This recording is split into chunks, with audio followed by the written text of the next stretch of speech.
Ada seorang syekh di Arab sana. Beliau dalam ceramahnya menceritakan, ada seorang anak muda yang membawa ibu kandungnya berobat ke rumah sakit. Jemaah, sampainya di rumah sakit, anak muda tersebut bawalah ibunya ke dalam ruangan dokter. Kebetulan dokternya perempuan. Kata bu dokter, silakan duduk. Pak, silakan duduk bu. Anaknya duduk, tapi ibunya tak mau duduk. Jemaah, seluruh yang ada di meja dokter, pena dicampakkan, buku dipelantingkan, semua diserahkan, alas meja dirobek-robek, anaknya digigit, jilbabnya ditanggalkan, anaknya pun pakaikan jilbabnya terus, anaknya digigit. Dokter heran dan bertanya, wahai anak muda, ini siapa? Kata anak muda, ini adalah ibu kandungku, dokter. Ini ibu kandungku. Sejak kapan dia seperti ini? Sejak lahir, dokter, sampai hari ini. Kok bisa engkau ada? Gimana ceritanya? Ya, kakek saya dulu, bu dokter, nikahkan ibu saya dengan seorang laki-laki yang kurang bertanggung jawab. Saya lahir ke dunia, dia tinggalkan saya beserta ibu saya. Sejak kapan kamu rawat ibumu? Sejak kecil, bu dokter. Mau mandi saya mandikan, siang, malam, pagi dan petang saya sibuk mengurus ibu saya, termasuk membawa dia hari ini kepada engkau, wahai dokter. Jadi ibumu gila? Ya, ibu saya gila, dokter. Kata bu dokter, bagaimana mungkin engkau merawatnya sebegitu hebat, nah, sebegitu luar biasa, sementara ibumu gila, sampai kapanpun dia tidak akan pernah tahu bahwa engkau anaknya. Kata anak muda tersebut, jemaah Jumat, bu dokter, ibu saya tidak akan pernah kenal, tidak akan pernah tahu siapa saya, bu dokter. Tapi Allah tahu bahwa saya anaknya, bu dokter. Allah tahu bahwa saya anaknya, dan saya wajib berbakti kepadanya. Itu bukan perintah dokter, bukan perintah ulama, bukan perintah ustaz, bukan perintah Rasul, tapi mutlak perintah Allah. Wa qada rabbuka alla ta'budu illa wa bil walidaini ihsana. Mutlak, dokter. Dokter tundukkan kepala serta meneteskan air mata, jemaah Jumat. Kata bu dokter, sudah banyak nasihat yang masuk di telinga saya, nak. Sudah banyak kiai, sudah banyak ustadz ulama yang menyampaikan nasihat begitu lantang, nak. Tapi belum pernah masuk ke batinku, nak. Tapi ketika engkau jawab dengan jawaban yang sungguh penuh dengan hikmah, masuk ke batinku, meneteslah air mata, ibu dokter, jemaah. Ibunya gila, tapi penuh bakti kepada ibunya. Jemaah Jumat sekalian yang dimuliakan Allah, waktu yang sangat singkat ini paling tidak bisa kita ambil iktibar dari cerita seorang pemuda kenyataan ini. Ibu kita mungkin tidak gila, jemaah. Ibu kita tidak gila, tapi kadang-kadang mungkin ngomong berulang-ulang kita seorang anak di hari tuanya seorang ayah, dia akan bertanya terus, nah, engkau sehat, nak? Nah, bagaimana keadaan ekonomimu, nak? Bagaimana rumah tanggamu, nak? Bagaimana anak cucuku, nak? Dia akan nyinyir dalam pertanyaan itu, jemaah. Dan dia tidak akan pernah bosan menanyakan keadaan kita. Tapi kadang-kadang anak yang sudah mulai mewah ekonominya, sudah mulai meningkat prestasi statusnya di kantornya, di tempat kerjanya, menengok orang tua jarang, melihat, memperhatikan, memeluk tubuhnya yang sudah mulai rapuh, tangannya yang sudah mulai berkeriput. Tapi sulit kita sentuh, jemaah Jumat.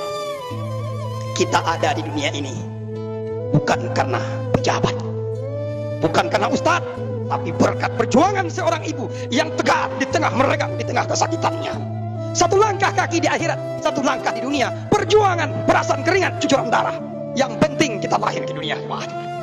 Kalau seandainya ibu dokter di saat kita lahir seluruhnya sama, bu dokter tanya, bu, kalau seandainya ibu selamat, anak ibu mati, bu. Tapi kalau anak ibu selamat, ibu mati. Seorang ibu yang mulia yang kita cintai itu, pasti dia jawab, biar saya mati, bu dokter, yang penting anak saya selamat. Biarlah saya tidak makan, yang penting anak saya kenyang, bu dokter.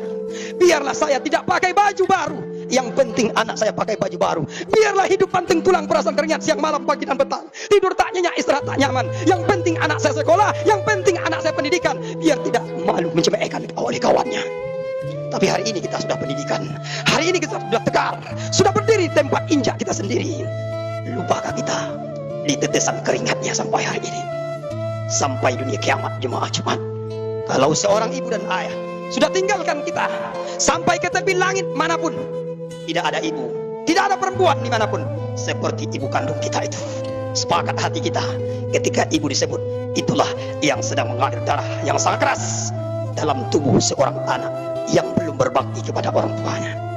Jemaah Jumat yang dimuliakan Allah Subhanahu wa taala, kalau seandainya kita sebagai orang tua hari ini sudah menjadi orang tua, mungkin gagal berbakti sepenuhnya kepada orang tua kita dulu, tapi jangan sampai gagal kita mendidik anak yang gagal pula berbakti kepada kita sebagai orang tuanya.